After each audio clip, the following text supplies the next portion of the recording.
Call the meeting to order and ask you to stand for the Pledge of Allegiance.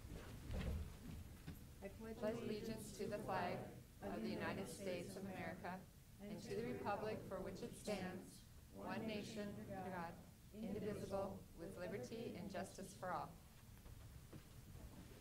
Good morning and welcome to the October 4th County Commission meeting. I would remind you to silence your cell phones. The meeting documents are on the end of the counter next to Commissioner Bender. And if you need listening devices, Robert is in the front here and he can help you with that. With that, we'll move on to routine business. Item number 1 is consider a motion to approve the agenda. So moved. Second. I have a motion and a second. All those in favor say aye. Aye. Those opposed, same sign. Motion passes unanimously. Item number 2, if it's approved, the County Commission meeting minutes from September 27, 2016. Is there a motion? So moved. Second. Motion and a second. All those in favor say aye. Aye. Those opposed, same sign. Motion passes unanimously. Item number 3 is bills to be paid in the amount of $1,412,037.80. Is there Pay a the motion? bills. Is there a second? Second. No comments. All those in favor say aye. Aye. Those opposed, same sign. Motion passes unanimously. Item number 4 is reports. Item A is Minnehaha County Highway Report for September 2016, and that is on file at the auditor's auditor's office. Item number 5 is personnel actions. Item A is consider a motion to approve routine personnel actions. Second. A motion and a second. All those in favor say aye. Aye. Those opposed, same sign. Motion passes unanimously. Carrie Deaver. Good morning, Carrie Deaver from Human Resources. I have several items for you this morning. The first is to recognize significant employee anniversaries for October 2016. We have 5 individuals celebrating anniversaries, Mark Joyce and Betsy Doyle, who are celebrating 5 years of service each. Mark is with the State's Attorney's Office and Betsy is with the Public Defender's Office. We also have Bill Barron in Equalization celebrating 10 years of service, Don Donovan, who is a juvenile correctional officer at JDC celebrating 10 years of service, and Grant Wilson with the museum celebrating 10 years of service. And I don't think we have anyone with us this morning, though. Okay. All right. I also have a request to record the volunteers in county departments for September 2016. We have 264 volunteers in 8 different areas throughout our county. Each month I tell you the same thing, and it can't be more true. We couldn't do it without them. That's right. My third item for you is to transfer Brooke Goodall from a deputy state's attorney to a paralegal at pay grade 16, step 3 for the state's attorney's office at $20.75 an hour effective September 19th. And the next item I have for you is to transfer Lisa Capilupo from a deputy public defender to a paralegal, also at grade 16, step 3 for the public defender's office at $20.75 an hour effective September 19th. These are similar requests. Both have elected to transfer to paralegal positions. An important item to note is this does not result in additional FTEs for either department. Okay. Would you like to do a motion on D and E? Motion to approve D&E. Second. We have a motion and a second. Are there any questions for Carrie? All those in favor say aye. Aye. Those opposed, same sign. Motion passes unanimously. The final item I have for you this morning is to hire Jacqueline May and Karen May as seasonal election workers for the auditor's office at $12.50 an hour, both effective September 28th. The reason these are listed is we have a conflict of interest policy that prohibits hiring relatives, but for short-term employment, like the case here where neither one will be employed more than a couple months, we have made exceptions in the past, so we're asking for your approval on that this morning as well. Okay. Is there a motion on that? So move. Second. Motion and a second. Any questions for Carrie? All those in favor say aye. Aye. Those opposed, same sign. Motion passes unanimously. Thank you, Carrie. Thank you. Item number 6 is application for abatements. There are none. Item number 7 is notices and request. Item A is the first reading and authorize county auditor to publish notice of hearing to consider amendments to ordinance MC 31-3-10, an ordinance for licensing surface ambulance services in Minnehaha County related to the following: Sections 1-2 license terms, Amendment A, geographic areas for the county licenses, automatic aid maps, automatic aid agreements, and minimum staffing levels and certification. I would look for a motion. I'll make that motion. Second. I have a motion and a second. All those in favor say aye. Aye. Those opposed, same sign. Motion passes unanimously. Item number 8 is planning and zoning notices. There are none. Item number 9 is petition for compromise of lien. Item A is DP&O number 54207 in the amount of $3,311.60 and DP&O number 64161 in the amount of $1,679.60. Robert Wilson. Good morning, Robert. Good morning, Commissioners. Robert Wilson with the Commission Office. The Commission Office has received a petition for a compromise and settlement of 2 county aid liens for DP&Os 54207 in the amount of $3,311.60 and DP&O 64161 in the amount of $1,679.60. That combined total is $4,991.20. Petitioner is a single parent of 4 children and has recently attempted to purchase a home, but was unable to close that purchase as a result of these 2 outstanding liens.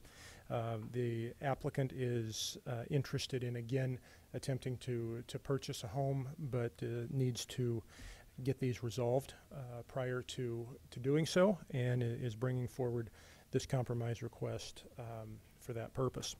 The narrative that you have from the applicant expresses the financial hardship of raising his children. One child has a significant medical issue, but there are, which is in remission, but continues to be an issue that he and his family are dealing with. Payments have been made on the first DP&O 54207, totaling $375. The petitioner states that he was not aware of these and had not been notified, specifically about the second DP&O 64161, and that was the reason that he had not made any payments. He lists his liabilities at just under $19,000 and reports assets of a little over $2,500 in addition to 2 weeks net pay. Tax returns for last year showed a refund of $4,725.56. This applicant is offering a payment of $2,000 towards a compromise and for a request to compromise and release both liens in full. If you did accept that compromise, the $2,000 would be 40% of the current total of $4,991.20. If you included the $375 that he has already made in payments towards one of those, that payment amount is about 44% that he would have paid towards the total lien balance. In your packet that you had available to review was the application, along with the applicant's narrative, summary of the liens, as well as recent pay stubs and the most recent 2015 tax return. Okay. Any questions for Robert? Robert? Robert, there's no car listed in the assets, and yet there's a $15,000. Or the $15,000 is not a car loan, is that to Wells Fargo? I can't, on his liabilities. Yeah, it is listed as a, you're correct, it's listed as an auto loan, and then does not have a corresponding value for the value of an automobile listed on there. Okay, thank you. Is the applicant here? I don't think so. Okay. So additional questions for Robert? Commissioner Bennigan. When I looked at that, my assumption was that auto loan is probably for a long-term lease of a vehicle with no title at this point. I would point out, Robert, those payments that you mentioned, the $300 and some, those were made on previous charges that I don't believe are included in that total. So he had paid everything else prior to about 2008, I believe it was, down to $62, and the rest of them have been since 2008, if I read that correctly. Madam Chair? Commissioner Barth? I would just make a couple comments. One is that, you know, our most recent assistance here is pretty recent. And, you know, it has to do with public defender. It would be better for the applicant if they would avoid those kinds of charges. Additionally, there was a comment about not being notified. You know, we have, I'm sure, thousands in total of people that are owing us money on these liens, and we probably don't have good addresses on them. It would cost us additionally tens of thousands, I think, to mail out notice to all of those folks, and with very little to get back. So, you know, when you sign off that you understand that you owe these debts, it's up to you to remember that, because we're putting it in the record, but we're not sending you a weekly notice, and we're not charging any interest. I think that's a pretty generous loan when we don't charge interest. That said, I think that it looks like a reasonable offer, and I'll make a motion to accept the offered payment. I have a motion. Is there a second? I'll second that. I have a motion and a second. Additional comments? Just- Commissioner Just Kelly? one, all of these charges are public defender or public advocate, and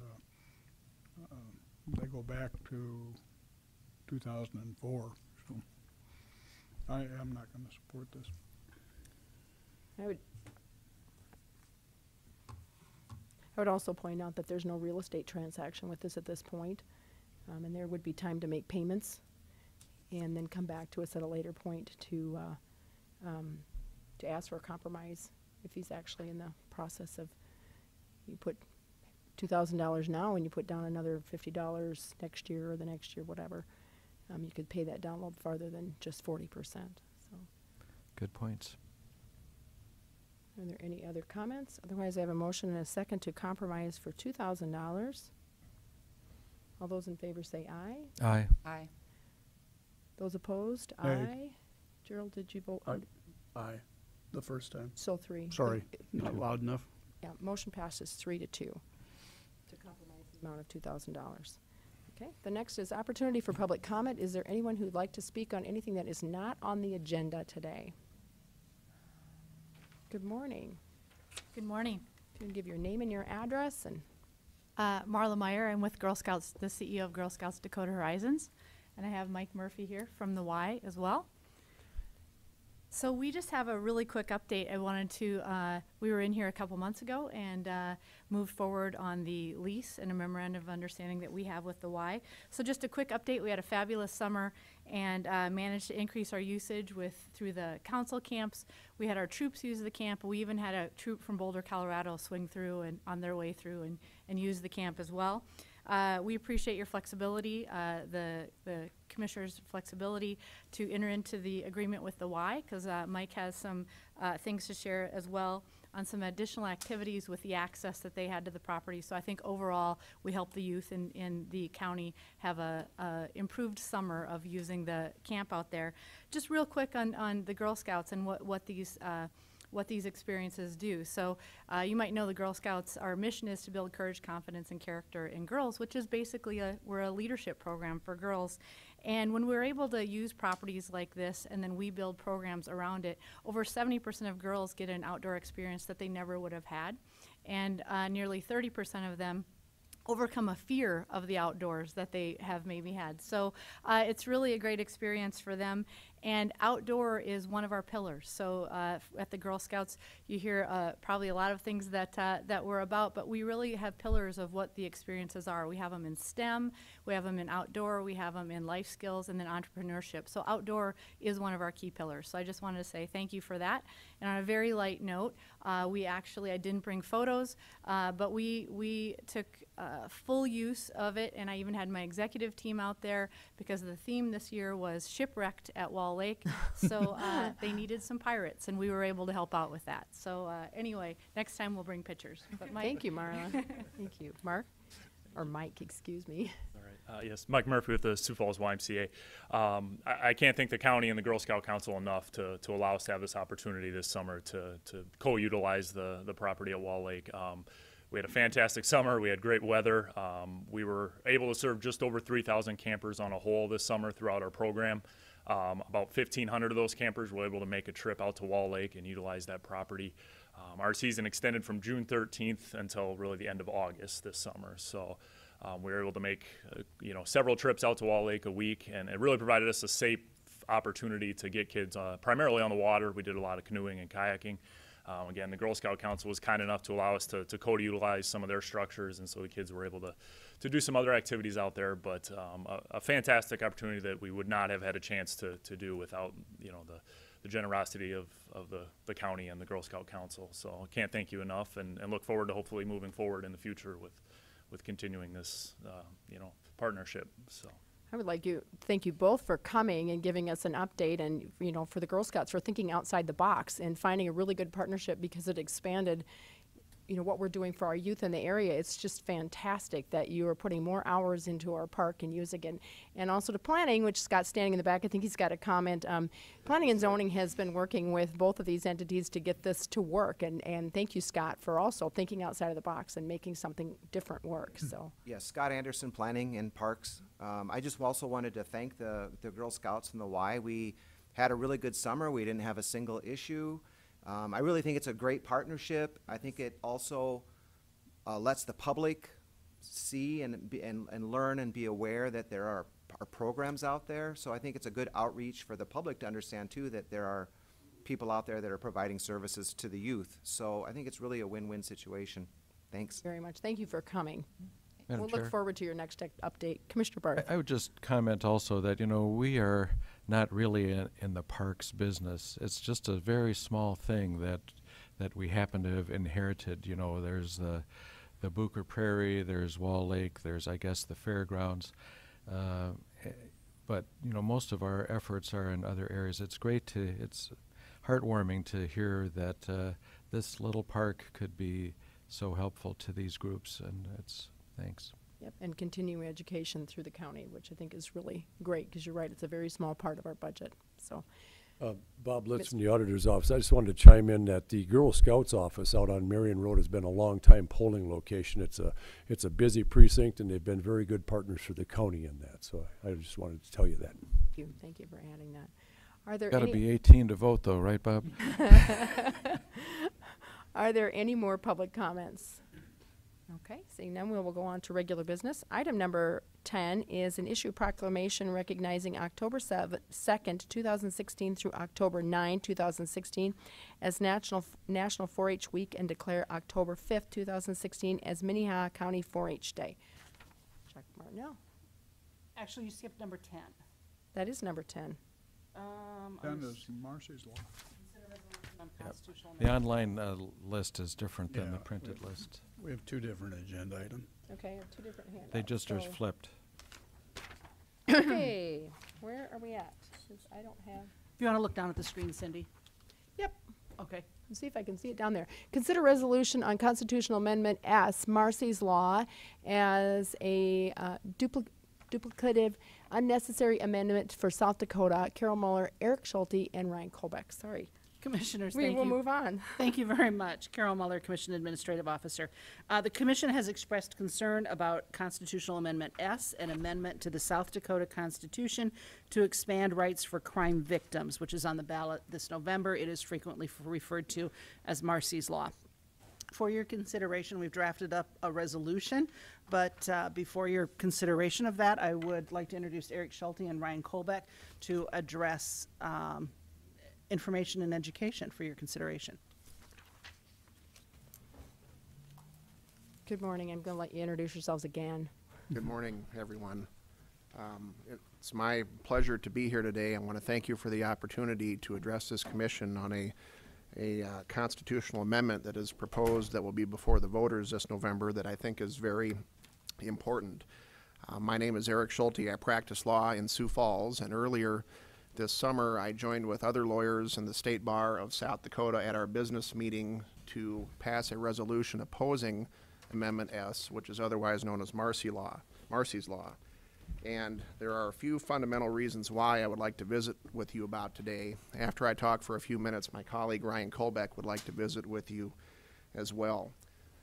To be clear, I support very strongly victims' rights. I think it's critical for our system of justice that victims have an opportunity to participate in the court process, but I have concerns about the reach of Marcy's Law. For a little bit of background, currently South Dakota has in place and has since 1991 the Victims' Rights Act. This act, which was passed by the legislature, gives victims of violent crimes certain rights in criminal cases, including notice of court proceedings, notice of when an offender is released on bail, and a right to be heard at sentencing. My view with such an important part of our system is that if there's a problem to it, the appropriate fix would be to go to the legislature, where you could fairly address what the cost of any changes would be, and where you could fairly analyze whatever problems are with the system that's been in place since 1991. Amendment S, however, goes beyond that. What it does is it greatly expands the rights of people that are victims of crime versus what is on the books now by the legislature. Instead of focusing on violent offenses, it gives rights to every victim of any crime, no matter if it's a lower level petty theft offense or a felony offense. It places the rights of a person of a gas station that's the victim of a shoplifting offense on a same level as a person that's a victim of a violent crime such as murder or rape or aggravated assault. In addition to that, Marcy's Law greatly expands the definition of who a victim is. Quoting from the proposed amendment, it states that the term victim also includes any spouse, parent, grandparent, child, sibling, grandchild, or guardian, and any person with a relationship to the victim that is substantially similar to a listed relationship, and includes a lawful representative of a victim who is deceased, incompetent, a minor, or physically or mentally incapacitated. Thus, it expands the definition of a victim to relatives of the victim, grandparents of the victim, children, grandchildren. It also provides that it's mandatory that each person that is a victim will receive notice, of course, of court proceedings, but they are also supposed to receive what is known as a Marcy's card, where the government is obligated to give a Marcy's card to every victim about all of the rights that are given under the terms of the amendment. Now, I'm not, for example, an expert on California taxation. This is a California proposal. What I do know, though, is that this commission has to be and is a good steward of the money and the limited resources that you have for public service and protecting the public. I am concerned that if this would be passed, that the protections that are afforded to victims of violent crimes right now could be diluted because the obligations would be so great and vast versus what we have right now. This commission has a duty, of course, to fund the state's attorney's office, which is extremely busy. The commission has a duty to fund the public defender's office, which is very busy, and also has recently approved the funding for victims' witness assistance in the state's attorney's office, which is a critical function. My concern is that there would be increased costs, which would be forced upon this commission, and it is an unfunded mandate with absolutely no financing or taxation on the state level to fund what you would be having to do because this is a constitutional amendment. I think that the proper way to address any problems in our current structure would be to have a dialogue with the legislature instead of doing this, which I believe is not necessary. And with that, I'll close my comments, and Mr. Colbeck would like to speak as well, and then we'd be happy to answer any questions that you may have. Madam Chair, members of the Commission, Ryan Colbeck. I'm an attorney in Sioux Falls. I do specialize in criminal defense. I don't often see the eye to eye with prosecutors, but we definitely do in this case. I do believe that Minnehaha County Prosecutor Aaron McGowan does a great job advocating for the victims as he's supposed to and protecting victim rights. And the State's Attorneys Association in the state of South Dakota has opposed Marcy's Law, as opposed to Amendment S, because they also do a great job advocating for victims. So how can somebody be against something that is for victims' rights? I echo a lot about, or most of what, or all of what Eric said. No one's here against victims. No one's here saying that they should not have rights. What we believe is that South Dakotans should protect South Dakotans and allow our legislature to protect our victims. And that's the way it's been done since 1991. In addition to what Eric said, what I want to talk about is a little bit about the campaign. This is entirely financed by one billionaire from California. His net worth is $1.8 billion. I've been, I guess, tasked with trying to compete with that and trying to raise money in opposition to Amendment S. Right now, this billionaire has basically appropriated $750,000 of his own dollars in South Dakota. He's given more to North Dakota, and he's given more to Montana, because it's also on the ballot there. And I will state that the State Bar of North Dakota, the county prosecutors of North Dakota, and the lawyers of North Dakota also oppose Amendment S. But what we're trying to do here is talk to and educate boards like this and talk to the public in different settings about what this 3-page constitutional amendment would do. And when you actually sit down and talk with people and show them the 19 sections and then the 3 paragraphs, they learn about how this criminal justice system operates.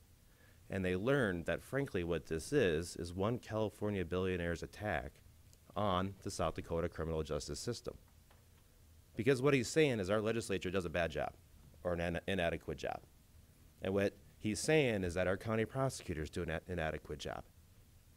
And that instead we need to have this constitutional amendment. The references that Mr. Schulte mentioned were actually on page 3 of this constitutional amendment. And I can say that this started in 1983 with President Reagan and a task force. President Reagan talked about victims' rights and mentioned adding 1 sentence to the federal Constitution in responding to victim rights. 1 sentence. And because of money, now we have a 3-page proposal for the South Dakota Constitution. And when you look at those 19 sections, how it impacts the county's budget will be enormous. Pennington County Prosecutor Mark Vargo opposes Amendment S. He talked yesterday last week to the Associated Press, and he talked about how if you expand the definition of victim by 10, and if you expand the number of crimes by 10, the argument that it will not increase costs is absurd. Mm-hmm. And he also has this duty in Rapid City to be fiscally prudent, as do you. I'm proud that Aaron McGowan has come out in opposition to Amendment S from Minnehaha County because he also has a duty to Minnehaha County taxpayers. The campaign has already spent a portion of their $750,000 by sending out 5 mailers, by having a radio ad, and by having television commercials. Scary music, basically saying that we're not safe here in South Dakota. You know that's not true, and I know that's not true. More than half of your budget is for public safety.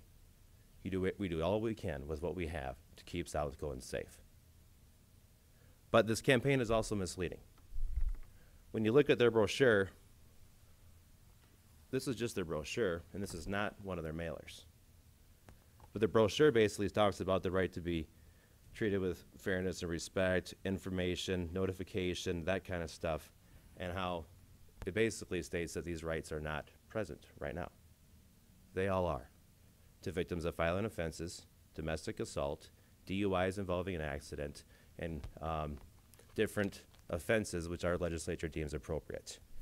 Our legislature has been protecting victims since 1991, and if this is made a constitutional amendment, which cannot be changed, our legislature will no longer be able to protect victims. While it's known as Marcy's Law, it in no way is a law. It is not something that can be changed every single year, and it's only something that could be changed with an additional constitutional amendment. One of the things I want to mention here is that their main argument about why we need this as a constitutional amendment is because state law does not provide enforceable rights, saying that if a prosecutor does not provide a victim with notice, that there's no remedy in law to enforce that law or to enforce those victims' rights. And that's entirely not true. We have within our Victims Crime Act a statute, 23A 28C3, that talks about if a victim believes that they have not been given their victim rights, they can petition the court, and the court can determine whether or not an additional hearing is necessary. So anytime that a criminal court has jurisdiction over the case, the court protects our victims.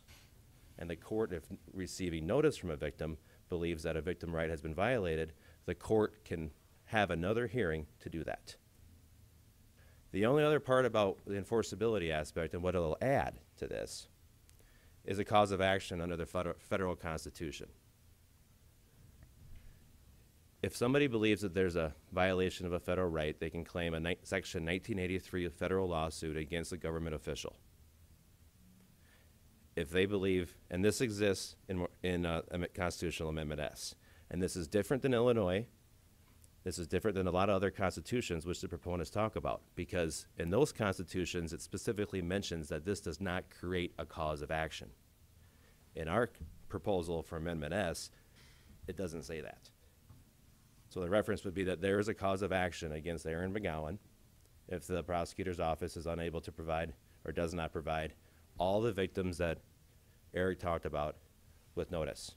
There will be a cause of action against the governor in violation of federal law if somebody is released without victim notification. We're going to be creating federal lawsuits for alleging violation of constitutional rights that do not exist right now. The other area of this is that I've been a victim myself. This summer I was one of 80 to 90 people whose windshield was shot out by a young man with a BB gun, pellet gun, whatever it was. Now, first of all, there's 80 of us. And then with the expanded definition of victim, which Eric mentioned regarding our family members and those types of things, you could times that by 5. So all of a sudden now there's 400 people that would need to be notified every time this person who's alleged to have committed that crime release, plea, and sentencing. Now, I would like to know what happens with that case, and that's fine. But I also know that our county prosecutor has said that this will water down victim services by providing notification of these rights to lower level cases. And as I in no way believe, as a victim of a vandalism, that I am comparable to a victim of a rape, or that I'm comparable to being a family member of a victim of somebody who was murdered. Our prosecutor's office should prioritize the resources to those violent offenses where they deserve the most treatment.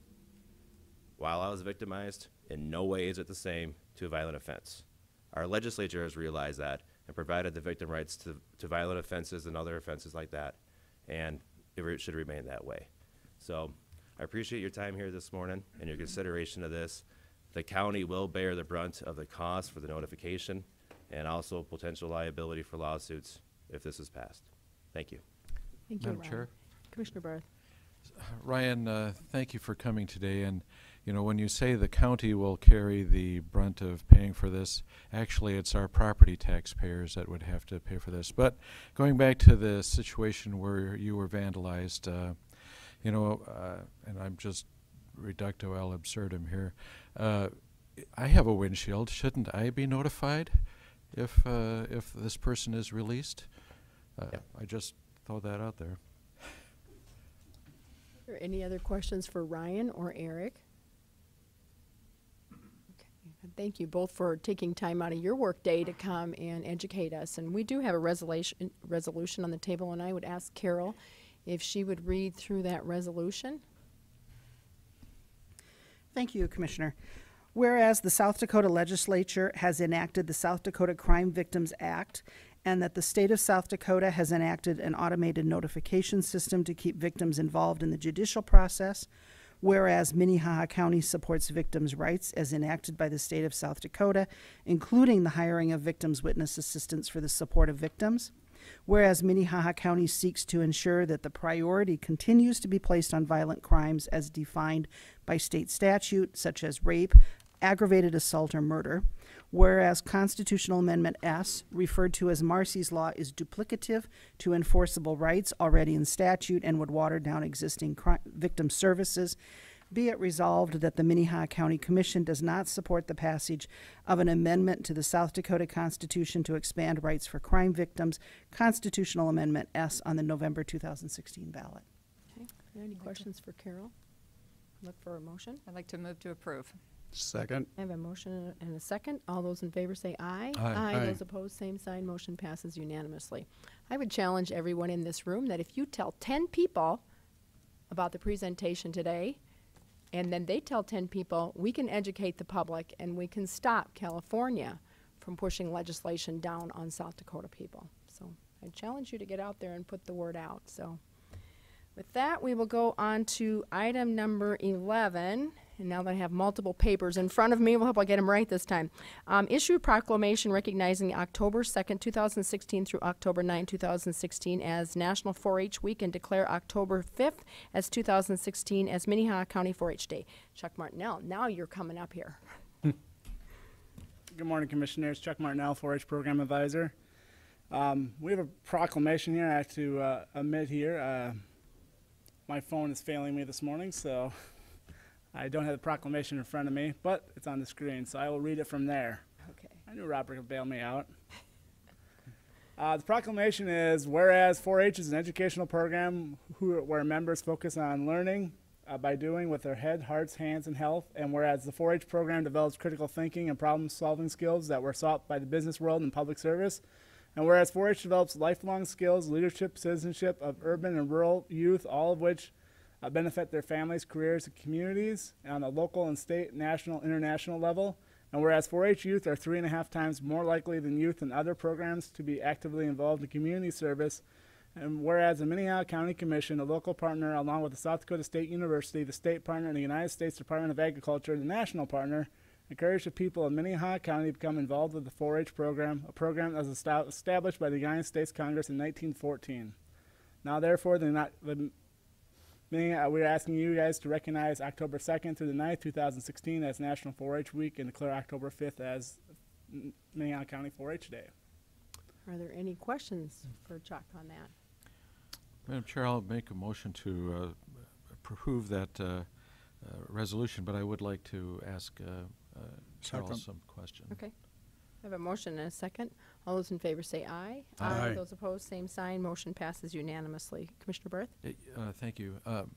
So there are a lot of items that you mentioned that I am able to read here, but you know, you've had a lot of developments. There's a lot of kids in your program. Can you tell us some more about what's going on with you guys these days? You know, Commissioner Barth, that is the next item on the agenda. Oh. If we could just finish this one, we will go on to let him give us a report, which would be great. I would just like to comment too that out of here. what a great day that we had the 4-H, the YMCA, and the Girl Scouts all here talking about education that we support. So great. And so then we'll go on to item number 12, which is a briefing and update of activities of the Minnehaha County 4-H Youth Development Program and the status of the department relocation to SDSU Extension Regional Center. All right, just an update here of what the 4-H program's been doing the last few months here since we last met.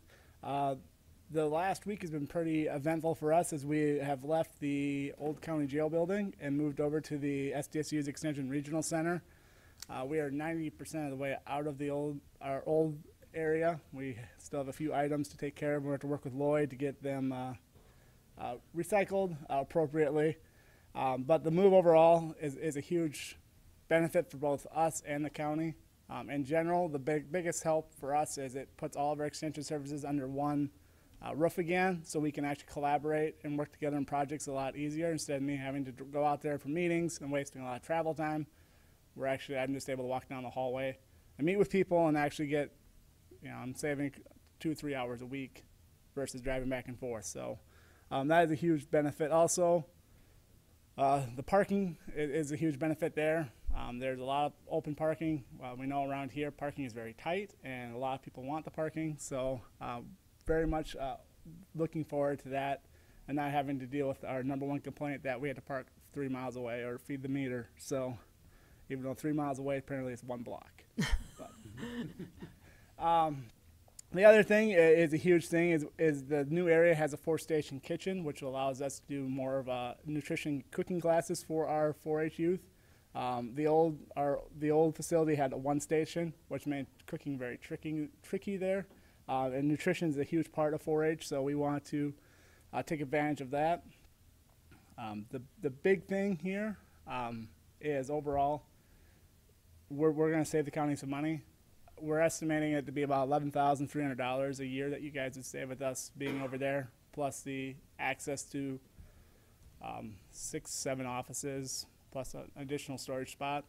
I know you guys are doing some sort of study to figure out how best to use that spot, but it is a huge area, so our footprint is going to be smaller, which is for 3 people should be smaller.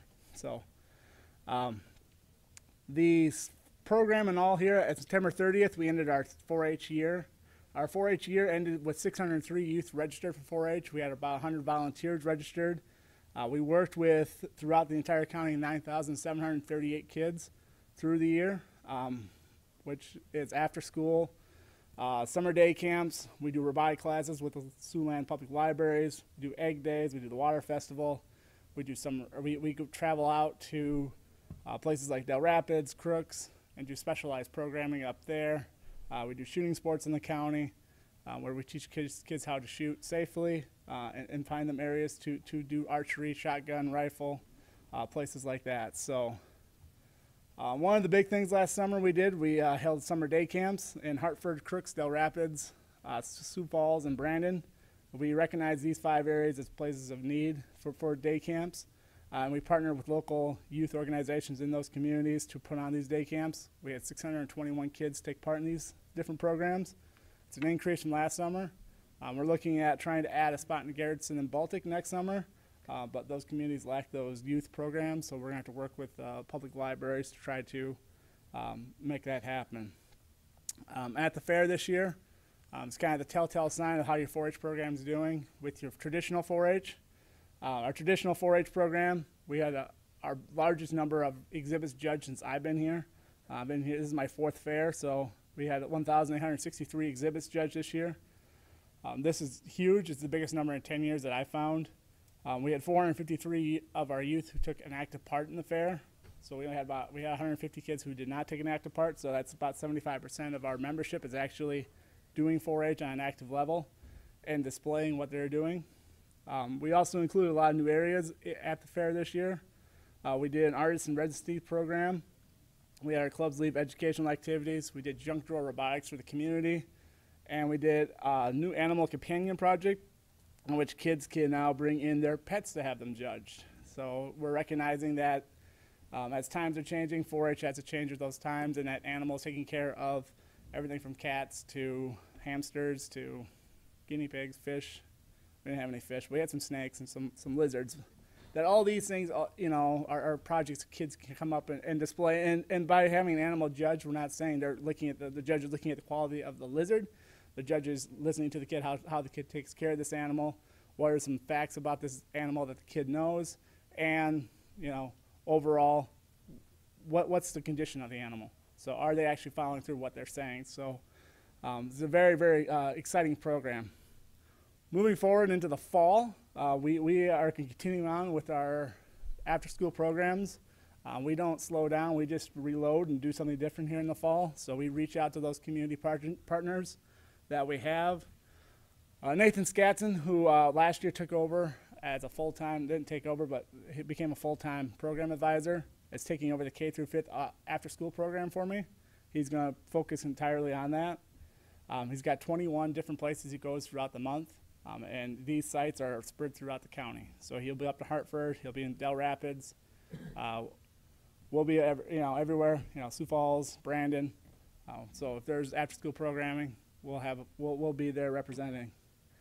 This has really allowed me to change my job a little bit to go to middle school, which is a huge need in the county. There's very few programs that really focus on middle school. It's a gap that's been recognized by almost every school district, and we'll be working hard to make sure that gap is met. Right now, I'm working with 8 different sites, including the JDC again, and we're going to be meeting. I'm also meeting weekly with 2 after-school 4-H clubs that we started, which is actually exciting too, because now that's our goal, is get these sites into 4-H clubs in which they can be self-sufficient and we can move on to another group. So that is huge. Currently, the 4-H also is looking to expand 3 more clubs in the county, which would increase our numbers again. 2 would be located in that Del Rapids area, which we've been focusing on for the last 1.5 years, trying to get more of a 4-H community back into that area. 1 will be here in Sioux Falls. We're also working with the Y at their what used to be Star Performance, at forming a club down there too. So we are busy, but we're being effective. So Questions for Chuck? I'd just like to make a comment. I appreciate that report. That was really detailed. It shows that you're really out there getting a lot done all throughout the county, which is, I think, important. I also want to applaud you for working on middle school programs. I know that is a real need, and I think there's a special place in heaven for people who work with middle schoolers all the time. So thank you. I'd also say, if you notice Chuck's numbers in our report, he's doubled the number of kids in 4-H programs in the 4 years he's been here, and I anticipate by next year he will have added quite a few more kids. And it's also been a great addition to the fair, because I guess in the early 1980s, they split 4-H and the fair, which made the numbers of farmers go down significantly in the fair, which hurt the population. And I don't know when it was that they finally came back together, but as Chuck continues to grow the numbers in the 4-H program, it also helps to grow the attendance at the fair, which is also our program. So all good things, and thank you very much for your report. We greatly appreciate that. So. Thank you. Okay. With that, we'll go on to item number 13. Consider a bid award for the Fairgrounds Expo Building, restroom remodeling, comfort station construction. Bids were opened September 28th. Robert Wilson. Good morning again, Commissioners. This is a project that Scott Wick with the Fairgrounds has briefed you on a couple of times in Building Committee, and that was noticed several weeks ago, and we received bids for general contractor services this past week for the Expo Building bathroom remodel and construction of comfort stations out at the W.H. Lyon Fairgrounds.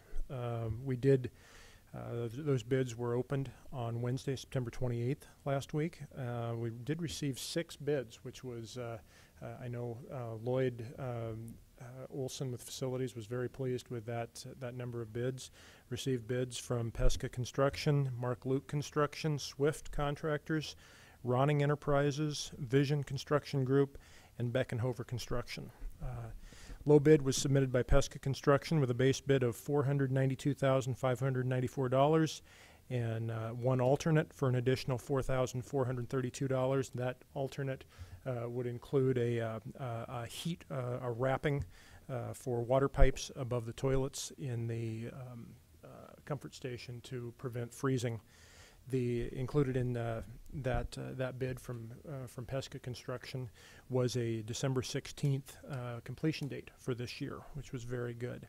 The low bid, including the base bid and the alternate of number 1 alternate, and in the amount of $497,026. That is $24,439 less than the estimated cost that was prepared by our project architect.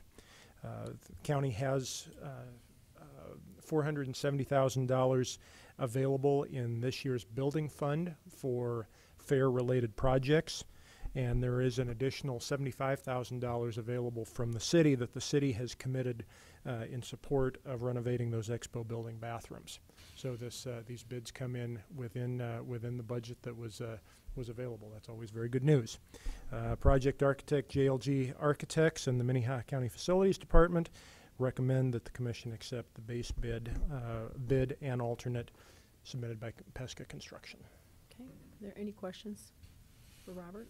Is there a motion? Move for approval. Second. A motion and a second. All those in favor say aye. Aye. Those opposed, same sign. Motion passes unanimously. And just a shout out to the city for continuing to support the fairgrounds as they have recognized the significant amount of income that comes from the fair to the city of Sioux Falls. Item number 14 is authorize the chair to sign proposed land sales of Track 3, Halls Edition, Southeast 1/4, 31 Township 102, Range 49, also known as 4200 North Westport Avenue, Sioux Falls, South Dakota. Bill Hoskins. Good morning, Bill. This is a great day for you. Good morning. Bill Hoskins, Director of Siouxland Heritage Museums. Commissioners, Bob and Kari Hall donated 24.97 acres to Minnehaha County December 9th, 2008 to provide a site for the construction of, as Kari said, a research, collection, storage, and archive facility for the Siouxland Heritage Museums. That original deed provided that we could sell up to 19.97 acres to help raise money for the construction of that facility. Track 3 of Hall's Edition was surplused in January of 2014. Minnehaha County listed that property with a real estate broker in March of 2014, and today we're bringing a proposal for the sale of that 19.97 acres to you for your approval. The sale price for that Track 3 would be $1,522,312.75. Once the document is signed, it would be approximately 150 days to the completion of the sale. That's 120 days of due diligence and 30 days of closing. I'd like to thank Kirsten Kapmeyer, our Chief Civil Deputy State's Attorney, and our real estate broker, Ron Nelson, for all their hard work in helping to bring about this proposal. And I would request that you authorize the chairman to sign. Make a motion to authorize the chair to sign this agreement. I have a motion. Is there a second? I'll second. A second. Any comments or additions? Commissioner Barth? I wonder if Diane Metley might comment. She's been involved in this project forever. Diane is a member of the museum board and also the president of the Siouxland Heritage Museums Alliance. Well, thank you, Jeff. I hadn't planned on commenting, but we'd like to thank the commission for their patience and their diligence. And indeed, this is a great day. Thank you. Thank you, Diane. I have a motion and a second to approve. All those in favor say aye. Aye. Those opposed, same sign. Motion passes unanimously. Item number 15 is consider a resolution to restore tax deed number 2597 RDA ID 66570 to the former owner of the record. Good morning, Bob Litz from Audit. Minnehaha County holds under tax deed proceedings tax deed number 2597 RDID 66570. The Minnehaha County Treasurer has received payment from TTT Investments LLC in the amount of $11,499.87. This represents all taxes, assessments, interest, and costs owing on the tax deed. We're asking for your approval of the resolution submitted for your consideration to restore the property to Debbie A. Olson, the former record or owner of record, according to SDCL 10-25-41. Okay. Any questions for Bob on this? Is there a motion? So moved. Second. Motion and a second. All those in favor say aye. Aye. Those opposed, same sign. Motion passes unanimously. That takes care of our tax deeds for this year. It's an unusual year. We had 4 properties with houses on them, and that's never happened before in my knowledge. So. Well, thank you to the staff and Robert specifically for working so hard to get this resolved and keep those people in their homes. So thank you, Robert. I know you spent a lot of time on it. Item number 16 is consider motion to proceed with refunding the 2005 A series as a separate bond series 2016A. Well, last week we did have a conversation about the current refunding that's coming up, and if we take the 2005 series and of bonds and do a separate series of bonds issuing on that. What it will do is loosen up the indentured rate, so we'll be able to possibly sell that property in 2020. And I don't think it was consensus last week among the financial advisor and our attorney that we don't need a new set of resolutions, but since we are moving about $12,000 in money out of our savings and it would be an expenditure, I'm asking that you approve this action today. Okay, and this is a motion to proceed with the refunding. Is there any questions? So move. Okay, Second. motion and a second. Any questions? All those in favor say aye. Aye. Those opposed, same sign. Motion passes unanimously. Commissioner. Thanks, Bob. Item number 17 is authorize the chairman to sign a commitment letter to participate in the White House-driven Justice Initiative seeking to address the prevalence of people with mental illnesses in jail and the number of people in jail in the pre-trial phase of the system. Good morning, Aaron Surtzka. Good morning, Commission. Aaron Surska, Minnehaha County Commission Office, and I'm here asking for your approval for the chair to sign a commitment letter for the Data-Driven Justice Initiative, and it's a project supported by the White House. Sheriff Milstead and myself had the opportunity to participate on a conference call giving us information about this initiative. How we got the invitation to participate is through our Stepping Up resolution that we signed back in November. And what the White House, what this project is aimed to do is to be able to take data from the justice system and the public health or the health sector in our community, combine them, and then identify targeted populations to help reduce the numbers of people with mental illness in the justice system, and also to help better serve our community by identifying those folks that they call super utilizers. So by signing the commitment letter, we will have the opportunity to have a staff member, it's recommended that it be me, participate in twice a month conference call of all the other participating jurisdictions across the nation where they share information, share strategies. It also gives us access to a national network of various tools, information clearinghouses and different things. It just provides us another opportunity to have access to information, possible funding opportunities to support some of the projects we're already doing with pretrial and different things. So. Did speak briefly with Cottington County's representative, and they are also on this data-driven justice initiative, and they said they've only been on it a few months, but they said been very helpful for them, and they've gained a lot of insight from conversations with other states that are involved. So, in the notes and in our website, in our laptops, there is a presentation that was handed out during their conference calls for them to, and it's very interesting, just gives a lot of the data and stats. So yeah, what they did is they presented kind of why the White House decided to support a project like this and some of the different strategies that the jurisdictions have identified and implemented successfully, and some of those successes are in that PowerPoint. Okay. Look for questions or motion. I make a motion to approve. Second. I have a motion and a second. All those in favor say aye. Aye. Those opposed, same sign. Motion passes unanimously. Thank Thank you. Item number 18 is Minnehaha County Commission liaison reports. Do we have any reports?